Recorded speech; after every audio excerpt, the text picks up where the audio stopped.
December 26, 1944, 4:45 p.m. The phone rang in the office of the Supreme Commander at the Trianon Palace Hotel in Versailles.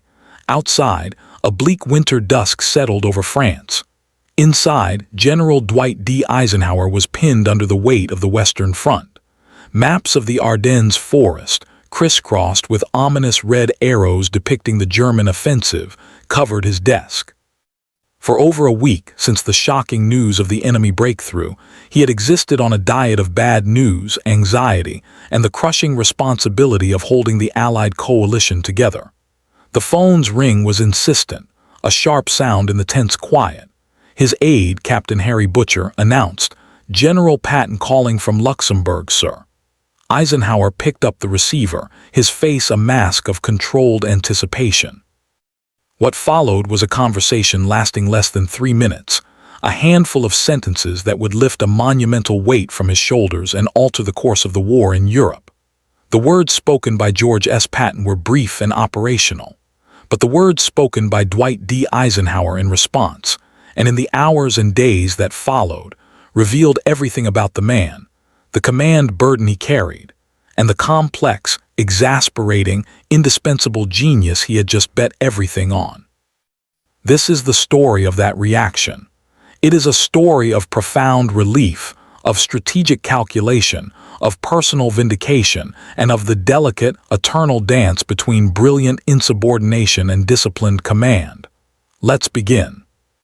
To understand the depth of Eisenhower's reaction at 4:45 p.m. on December 26th, you must first feel the pressure that had been building since December 16th. The German offensive in the Ardennes, the Battle of the Bulge, was not just a military setback, it was a personal and professional crisis for Eisenhower. He was the architect of the broad front strategy, the diplomat who held the volatile British-American alliance together, and the manager of the most colossal military enterprise in history. The surprise attack felt like a personal repudiation of his judgment. Intelligence had failed. Units had been overrun. Panic, not just among frontline troops but in newspaper headlines back in the United States, whispered of a potential catastrophe on the scale of Dunkirk. The strategic map was a nightmare. A bulge, 60 miles deep and 40 miles wide, had been punched into Allied lines, and at its tip, like a dagger pointed at the vital port of Antwerp, was the critical crossroads town of Bastogne. The 101st Airborne Division and elements of the 10th Armored Division were surrounded there, cut off and under relentless attack. Eisenhower's leadership in those first days was a masterclass in steadying a reeling organization. He made swift, decisive moves. He committed his strategic reserves, gave command of the northern shoulder of the Bulge to Field Marshal Bernard Montgomery, and ordered Patton's Third Army in the south to cease its eastward attack and prepare to counterpunch north. But issuing orders was one thing. Seeing them executed against an aggressive enemy, through frozen terrain in the shortest possible time, was another. And everything hinged on time. Every hour Bastogne held out was a gift. Every hour it remained isolated was a ticking bomb. The world was watching, and the blame for failure would land squarely on Eisenhower's desk. This was the backdrop for the famous meeting in Verdun on December 19th. The atmosphere in the damp, cold room was funereal. Senior commanders, Bradley, Patton, Devers, and their staffs, sat under a single bare light bulb, their breath visible in the air. Eisenhower opened with a simple, grim statement. The present situation is to be regarded as one of opportunity for us and not of disaster. There will be only cheerful faces at this conference table. It was a command, not an observation. He needed aggression, not despair. When he posed the critical question to Patton, "When can you attack?" he was testing more than logistics. He was testing the spirit of his army. Patton's reply, on December 22nd with 3 divisions, was so audacious it sucked the air from the room. Other generals calculated silently, knowing what it meant. Disengaging an entire army corps from active combat in the Saar, turning it 90 degrees to the north, marching it over 100 miles on icy roads, and launching a coordinated offensive into the flank of a powerful enemy attack. It was, by every conventional staff manual, impossible. Most thought Patton was bluffing, engaging in his trademark bravado for effect. But Eisenhower, watching him closely, saw something else. He saw certainty. Eisenhower's reaction in that moment was carefully controlled, a mixture of hope and profound skepticism. He had been down this road with George Patton before. The man was an operational miracle worker but a disciplinary nightmare. He had slapped soldiers in Sicily, nearly costing Eisenhower his job and derailing his own career. He was a constant source of political headaches, making inflammatory statements to the press and ruffling the feathers of their British allies. Eisenhower had fought to keep him, shielding him from Washington's wrath time and again, always justifying it with one argument: in a brutal fight, you need the best pounder you have. Now, with the entire Western Front in the balance, Patton was promising another miracle. Could he deliver it, or was this the grandstanding that would finally break them all? Eisenhower leaned forward, his voice dropping to a quiet, intense register that every man in the room strained to hear. "George, I want you to understand something. The 101st Airborne is surrounded. If they're overrun, it's a catastrophe militarily and for American morale. When you say December 22nd, do you mean that, or are you being optimistic?" It was the question of a commander carrying the weight of those trapped men, and of the entire Allied narrative of the war. Patton didn't flinch. "Ike, I've already done the planning. My staff has 3 contingency plans prepared. I anticipated this meeting before you called it. On December 22nd, my 4th Armored Division will attack north toward Bastogne. I stake my career on it." This was the revelation. Patton hadn't just been waiting for orders, he had anticipated them. While others were caught flat-footed, he had seen the potential and prepared. For Eisenhower, this changed the calculation from one of blind faith to one of calculated risk. Patton was offering not just passion but a plan. Eisenhower made his decision. "All right, George, you've got your chance. But understand, if you can't deliver this, if those paratroopers are lost because you promised what you couldn't achieve, there will be consequences. No more second chances." The words were a cold splash of reality. The promise was recorded. The stakes were now mutual. After the meeting, Eisenhower's private reaction to his chief of staff. General Walter Bedell Smith revealed his true anxiety. Smith later wrote that Eisenhower confessed, "I'm taking a terrible gamble on George." If Patton failed, the disaster would be twofold: a military defeat and a personal one for Eisenhower, who would be seen as having been duped by his most problematic subordinate. Yet, Smith noted, there was a new thread in Eisenhower's thinking. He believed, perhaps for the first time in their long, tumultuous relationship, that Patton understood the gravity too deeply to fail. The stakes were so high that even George Patton would not dare to exaggerate. For the next 7 days, Eisenhower lived in a state of suspended animation. Reports filtered in from the Third Army front. They were fragmentary, confused by weather and distance, but they told an unbelievable story. Patton was doing it. Against all odds, through blizzards and traffic jams of historic proportions, the Third Army was turning north. The attack on December 22nd was not the full-scale relief he'd promised. The lead elements were still fighting their way to the start line, but the pressure was being applied. Eisenhower, the supreme poker player, allowed no outward panic. He projected calm to his staff, to Churchill, to the press. But internally, he was monitoring the slow, painful crawl of Patton's divisions on his map, measuring the distance to Bastogne against the dwindling supplies of the 101st Airborne. He knew the commander in Bastogne, General Anthony McAuliffe, had answered a German surrender demand with a single, legendary word: nuts. The defiance was magnificent, but defiance wouldn't hold back panzers forever. By Christmas Day, cautious optimism was a dangerous feeling Eisenhower dared not indulge. Then, on the afternoon of December 26th, the phone rang. "George. Ike, we're through to Bastogne." 4 words that changed everything. The line was bad, crackling with static, but the message was crystal clear. Witnesses in the room, Butcher, Smith, other aides, would all later record their observations of Eisenhower in that moment. First, his body physically changed. The ramrod-straight posture of the Supreme Commander slumped, just for a second, as if a giant hand had lifted a 100-pound pack from his shoulders. He closed his eyes. The deep lines of stress that had been etched into his face for 10 days seemed to soften. Then, as he asked Patton to repeat the news, his eyes opened and they were glistening with moisture. He turned slightly away from his staff, not in shame, but to compose a wave of emotion he rarely showed in public. This was more than a tactical victory. This was the salvation of men he had felt personally responsible for sacrificing.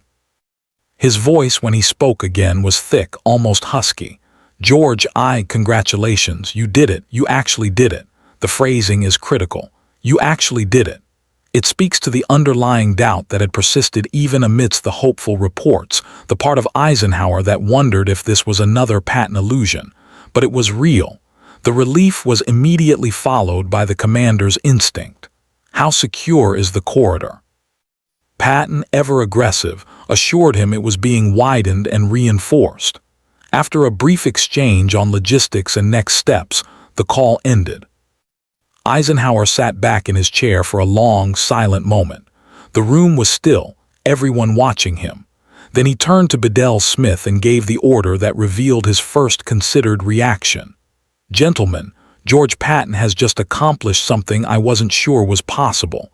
He promised December 22nd and he delivered December 26th. Given the weather and the conditions, that's close enough to miraculous." Then the famous Eisenhower grin broke through, the smile that could light up a room and charm a prime minister.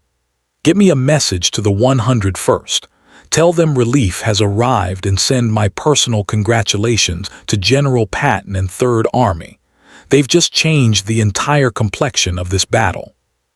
This immediate private reaction, the physical relief, the emotional release, the swift order to communicate praise, shows a leader who felt the burden lift and instantly knew how to convert a personal victory into institutional momentum. But Eisenhower's reaction did not end in that office. It unfolded in layers over the subsequent hours and days, each layer revealing a different facet of his leadership and his complicated relationship with Patton. The first layer was the *** public reaction ***. The Battle of the Bulge had sparked near panic in the American press. Headlines speculated about another Dunkirk, about the collapse of Allied leadership, about the might of the resurgent German army. Eisenhower needed to shape the narrative, and the relief of Bastogne was his first powerful piece of counter-propaganda. His public statement, released on December 27th, was a masterpiece of diplomatic and strategic messaging. It read, "Units of Lieutenant General George S. Patton's Third Army have successfully broken through to relieve American forces surrounded at Bastogne. This operation, executed under extremely difficult winter conditions and against determined enemy resistance, demonstrates the fighting quality of American soldiers and the operational excellence of their commanders." The defenders of Bastogne displayed extraordinary courage and determination. Their relief by Third Army forces marks a turning point in repelling the German offensive. Notice the careful construction. Praise is shared equally between the defenders, the 101st, and the relievers, Patton's Third Army. It is framed not as the act of a single maverick general, but as a demonstration of American soldiers and commanders in the plural. It declares a turning point, steering public perception from fear to impending victory. This was Eisenhower, the coalition builder and public morale officer, using the event to strengthen the home front and reassure allies. The second layer was the *** private, professional reaction to his peers. Here, his words were less guarded and more revealing of his true military assessment. To the often dismissive Field Marshal Montgomery, who was cautiously advancing from the north, Eisenhower wrote, "Patton's performance in relieving Bastogne was exceptional. The speed with which he pivoted his army and launched a coordinated attack exceeded my expectations, and I suspect German expectations as well." The message was clear to Monty. The American general you sometimes scorn has just pulled off a maneuver of breathtaking speed and aggression. To General Omar Bradley, Patton's immediate superior and a more steady, conventional commander, Eisenhower was even more candid. George delivered when it mattered most. Whatever frustrations I've had with his behavior and insubordination, this operation justifies my decision to keep him in command. He did what no other general could have done. This was the core of Eisenhower's professional vindication. For years, he had defended Patton against critics who said the man was more trouble than he was worth. Bastogne was the ultimate "I told you so." It proved that Eisenhower's managerial judgment, his willingness to absorb constant headaches for bursts of unparalleled effectiveness, was correct. The third and most fascinating layer was the *** personal reaction, directed at Patton himself ***. Eisenhower sent a personal, top-secret communication to his triumphant but temperamental subordinate. It is a document that perfectly encapsulates their entire relationship. It began with unalloyed praise. "George, congratulations on a brilliant operation, brilliantly executed. Your planning, your army's execution, and your personal leadership made the difference. I am proud of what Third Army accomplished." Then, in the very next paragraph, came the unmistakable Eisenhower corrective. "However, I want to be clear. This does not erase previous issues or give license for future insubordination. You've proven what you can do when you follow orders and work within the command structure. Continue doing that, and there's no limit to what you can achieve." This was the reaction of a masterful leader of men. He gave the glory which he knew Patton craved, but he immediately coupled it with a reminder of the chain of command which he knew Patton chafed against. He was saying, "You are magnificent, but you are still mine to command." He was leveraging Patton's moment of supreme success to extract future compliance. It was pure Eisenhower, pragmatic, psychological, and utterly focused on the long-term health of the team over the ego of the individual star. The final layer of Eisenhower's reaction was the *** deeply private, introspective one, found in his diary entries and personal letters to his wife, Mamie, and to General George Marshall, the Army Chief of Staff. These were not for public consumption. They were the raw thoughts of a man alone with his command decisions. On December 28th, he wrote to Mamie, "Patton has done something remarkable. I've spent so much time being frustrated with George, his ego, his controversies, his insubordination that I sometimes forget why I keep him in command." Bastogne reminded me, "When the stakes are highest, when the situation seems impossible, George delivers. I don't know if any other general could have done what he did. That's simultaneously reassuring and concerning. Am I too dependent on one difficult man?" The self-doubt is poignant. The victory highlights a strategic vulnerability. The alliance's fortunes seem to rely on the mercurial drive of a single commander. To the formidable General Marshall, he was more analytical, framing it as a command lesson. The Bastogne operation demonstrates both the strengths and challenges of coalition command. Patton's operational execution was flawless. However, his ability to anticipate this crisis and prepare contingency plans raises questions about how much autonomy subordinate commanders should have. Patton prepared for a German offensive that most of us didn't see coming. He was right and we were wrong. How do we balance that foresight against the need for unified command? Here, Eisenhower is already extracting the higher lesson. He is not just celebrating, he is thinking about the structure of command, about how to harness brilliance without letting it destabilize the whole. In his personal diary, he was brutally honest. "George exhausts me. Managing him takes more energy than managing 3 normal commanders. But what he accomplished at Bastogne justified every frustration, every controversy, every moment I wanted to relieve him." The paratroopers at Bastogne owe their lives to George's speed and aggression. The Battle of the Bulge might have been a catastrophic defeat without his response. I can't fire a man who saves battles. I can't even reprimand him when he's just proven his methods work. This is the impossible position George puts me in. He's right too often for me to change him, but difficult too often for me to enjoy working with him. This is the ultimate explanation of Eisenhower's reaction. It was a mixture of profound gratitude and exacerbated fatigue. Patton had, once again, solved an existential problem while simultaneously reinforcing his own status as an unmanageable entity. For Eisenhower, it was a win that felt as complicated as the man who delivered it. The reaction also extended to his Allied partners. In a letter to Winston Churchill, he addressed British concerns about Patton's temperament head-on. General Patton has demonstrated why, despite his difficulties, he remains invaluable. His relief of Bastogne may have saved the entire Ardennes campaign. I wanted you to know this because I'm aware of concerns about Patton's temperament. Those concerns are valid, but his operational capabilities are equally valid. And at this moment in the war, we need those capabilities more than we need easy personalities. This was Eisenhower, the supreme diplomat, using the event to fortify the coalition, assuring the Prime Minister that his trust in this volatile American instrument was well placed. In the weeks that followed, the relief of Bastogne permanently recalibrated the Eisenhower-Patton dynamic. At a commanders' conference in January of 1945, Eisenhower publicly held up the operation as a model. General Patton's relief of Bastogne represents one of the outstanding operational achievements of this war. The speed, coordination, and aggressiveness displayed by Third Army set a standard for mobile warfare. Other commanders would do well to study this operation. This was significant. Eisenhower was now using Patton, the perennial problem child, as the positive example for others. The capital Patton earned at Bastogne was now institutional currency. But the leash, while longer, was still attached.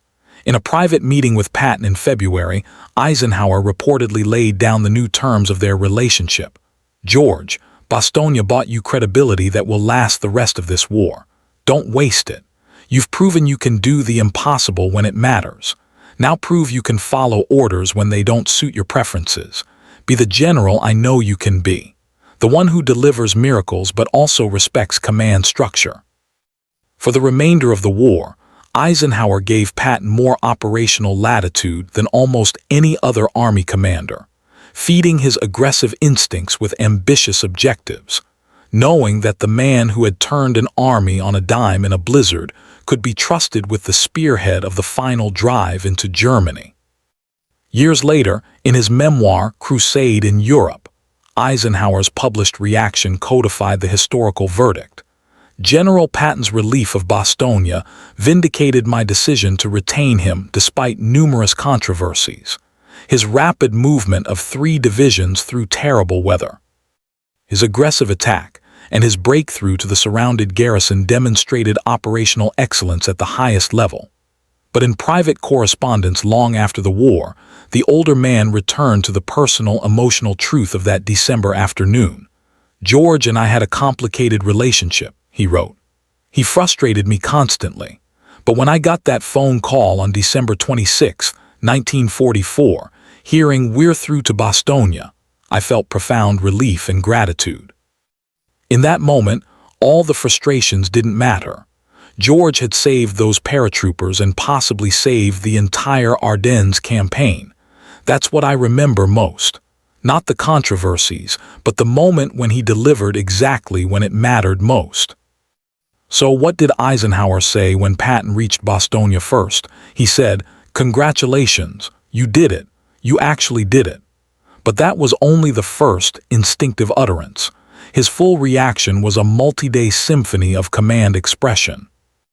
It was the grateful sigh of a burden lifted, the calculated praise of a public statement, the candid admiration shared with peers, the firm corrective wrapped in a private commendation, and the weary, awestruck acknowledgement in his own diary that he was harnessed to a force of nature. His reaction explained the essence of supreme command. The ability to simultaneously feel profound personal relief, execute strategic messaging, manage fragile alliances, control a brilliant subordinate, and privately wonder at the cost of it all all stemming from a 3-minute phone call that announced the impossible had been achieved. Thanks for watching this video. If you enjoyed, please hit that subscribe button and leave a comment to encourage me for making such videos. See you in the next video.